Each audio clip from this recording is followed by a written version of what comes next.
உயர்கல்வி அப்படிங்கிறது வந்து பார்த்தீங்க அப்படின்னா ப்ளஸ் டூக்கு அப்புறம் வந்து இந்த டைட்டிலில் வந்து என்ன படித்தால் எதிர்காலம் அப்படிங்கிறத விட இன்னும் ஒன்று மிஸ் ஆகிருக்கு, எங்கு படித்தால் எதிர்காலம் அப்படின்னு ஒன்று இருக்கணும். கரெக்டாக இல்லையா?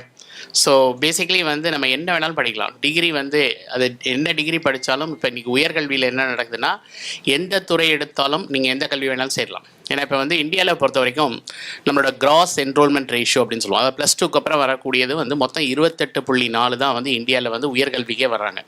ஓகே, தமிழ்நாடு நாங்கள் நிறையா இருக்கோம் அப்படின்னு சொல்லலாம். பட் இப்படி இருந்தாலும் அண்டு இந்த 28.4 பேர் படிக்கிறாங்க அப்படின்னா இது வந்து ஏறத்தாழ ஒரு 30% படிக்கிறாங்க அப்படின்னா 70% படிக்கலைன்னா அது அந்த நாட்டின் வளர்ச்சிக்கு வந்து நல்லாவே இருக்காது. ஏன்னா அந்த 30 பேர் 70 பேர் நல்ல ஃபுட்பால் ஆடுவாங்க. கரெக்டாக இல்லையா?